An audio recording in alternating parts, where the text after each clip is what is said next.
Bien-aimés frères et sœurs, vous connaîtrez la vérité et la vérité vous affranchira. Ça, c'est pas moi qui le dis, c'est la Bible qui le dit. Mais moi, je vous dis mieux. Vous connaîtrez la vérité historique, notamment celle de vos ancêtres kémites, et vous aurez une vision globale de ce que c'est que la vraie souveraineté politique. J'ajoute, vous reviendrez à la spiritualité africaine ancestrale et vous comprendrez les enjeux de l'indépendance économique. Et pour terminer, vous accepterez votre identité culturelle kémite et vous obtiendrez deux choses. La première, c'est la paix. La seconde, c'est le développement, à une condition. L'unité de toute l'Afrique noire, l'unité de tous les Noirs du monde entier.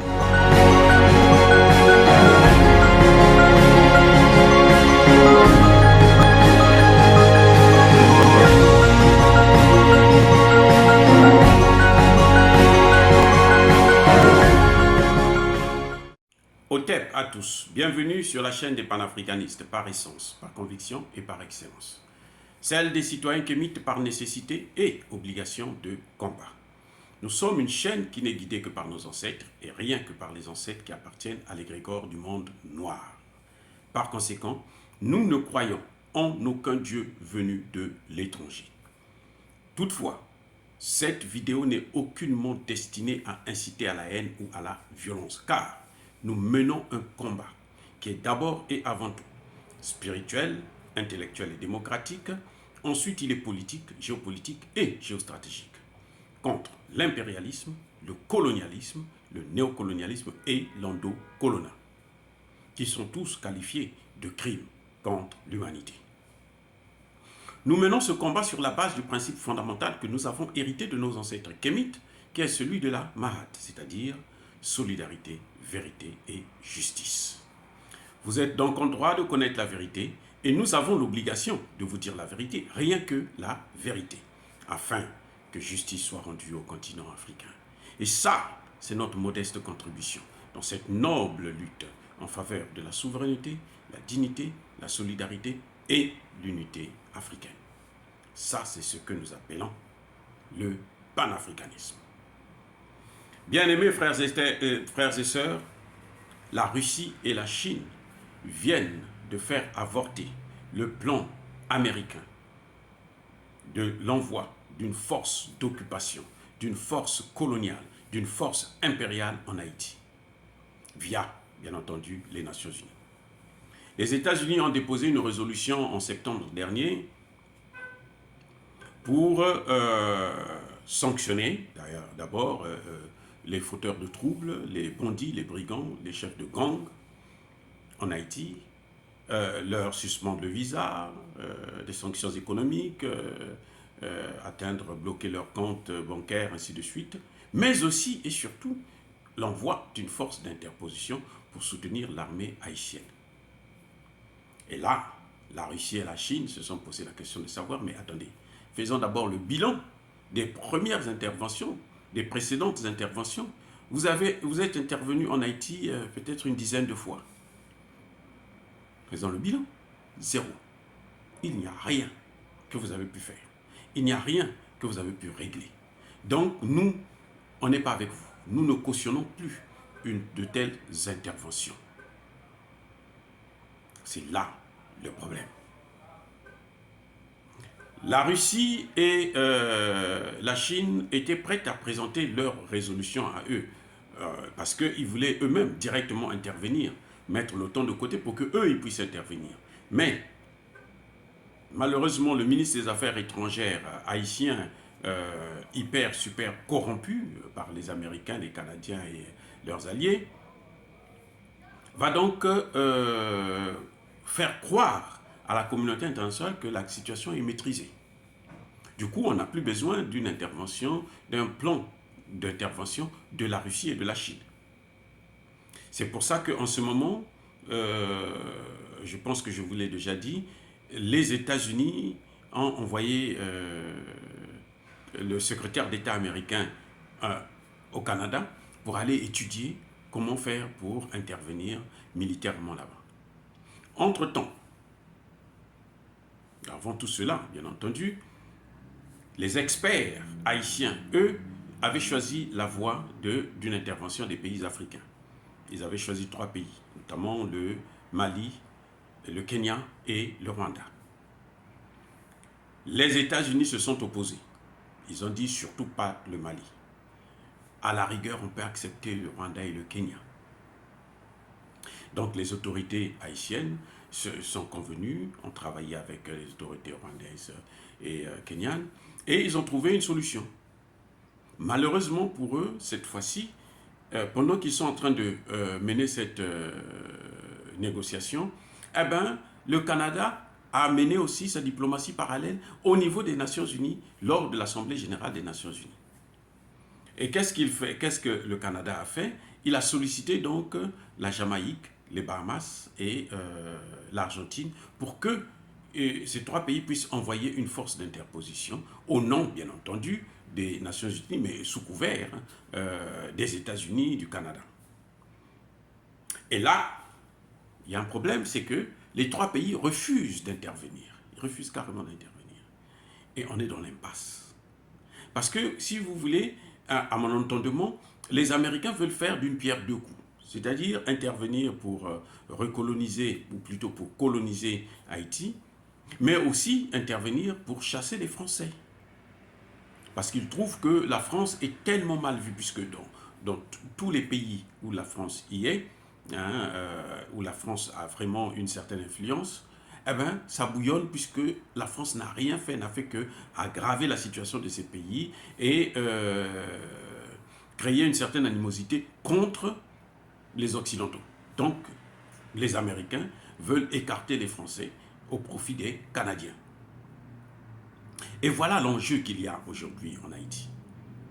C'est qu'il y a un double enjeu. Ils veulent recoloniser, mais ils veulent enlever l'autre colon qui était là avant, qui a fait la guerre contre Haïti et qui avait été vaincu, mais qui avait réussi à mettre la main sur les finances haïtiennes pour bloquer le développement d'Haïti. Et bien sûr, à l'époque, la France avait reçu le soutien des États-Unis d'Amérique, mais maintenant, le divorce semble être consommé, puisque même en Afrique, c'est le cas. Les États-Unis veulent virer la France, comme au Tchad par exemple, où les derniers événements, c'était une guerre franco-américaine. Eh oui, malheureusement, c'est ça. Donc, vous voyez, Haïti est toujours dans un impasse.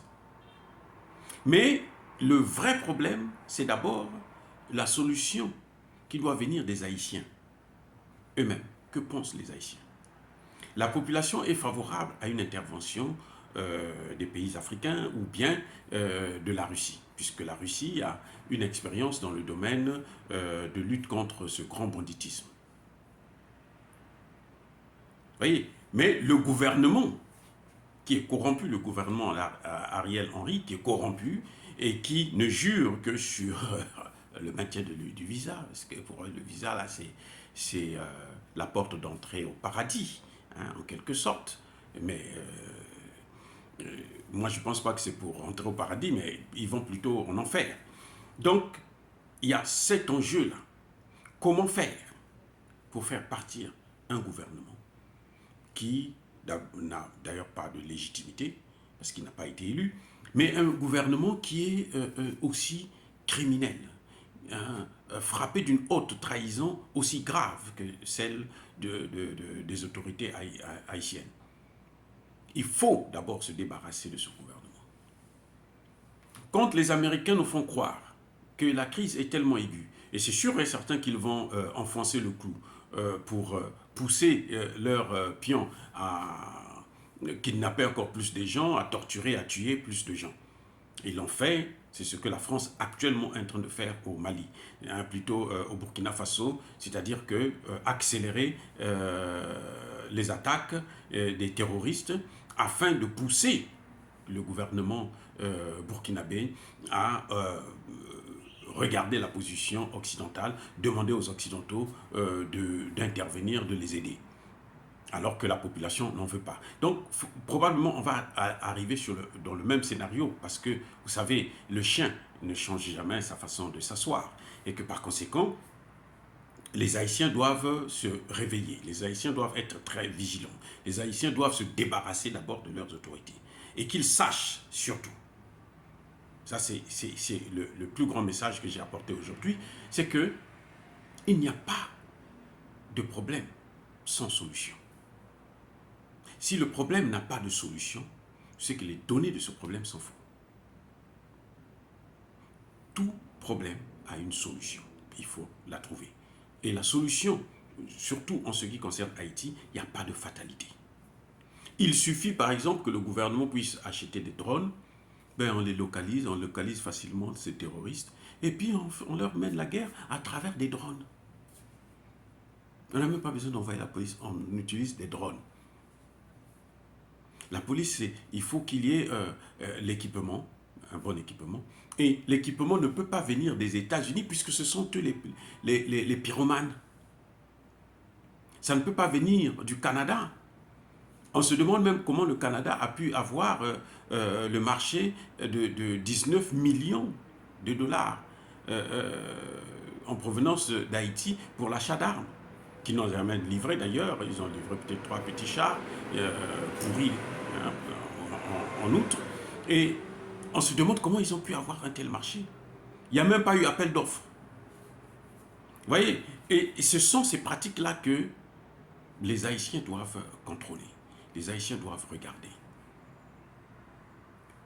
Le Canada, les États-Unis, la France ne sont pas des partenaires fiables en matière de lutte contre le grand banditisme ou de lutte contre le terrorisme. Si vous comptez sur les États-Unis, si vous comptez sur le Canada, alors vous devez vous attendre à ce que ce pays puisse tomber en faillite complète et qu'ils viennent l'occuper pour piller les matières premières. La seule chose qu'ils ont à faire, c'est ça. Ces gens ont passé tout leur temps, tout le XXe siècle jusqu'à maintenant, à faire des guerres dans d'autres pays, à intervenir et tuer les pauvres innocents.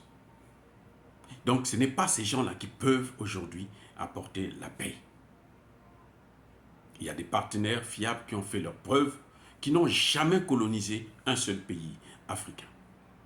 Je vous rappelle que lorsque on a divisé l'Afrique en 1885, une conférence qui a duré 4 mois parce que le gâteau était tellement grand pour le manger, il fallait beaucoup de temps.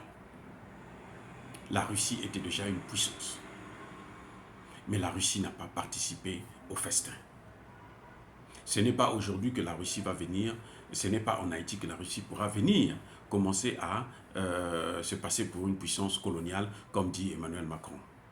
Là, c'est un autre... la junte. Nous, on l'appelle maintenant la maudite junte française. Donc, ce n'est pas aujourd'hui que la Russie le fera. C'est le meilleur partenaire. Mais il y a aussi, en dehors de la Russie, l'Iran, la Chine, et puis bien d'autres pays qui peuvent aider, surtout dans le domaine de la fourniture d'armes. Que ce soit clair. C'est pour ça, bien-aimés frères et sœurs, je persiste et je signe. Soyez bénis par le Dieu des Kémites. Et que tous ceux qui persécutent Haïti, tous ceux qui persécutent l'Afrique et les Africains, tous ceux qui pillent et déstabilisent l'Afrique et Haïti, puissent être punis, foudroyés, écrasés et maudits par le Dieu des Kémites. J'ai dit et j'assume.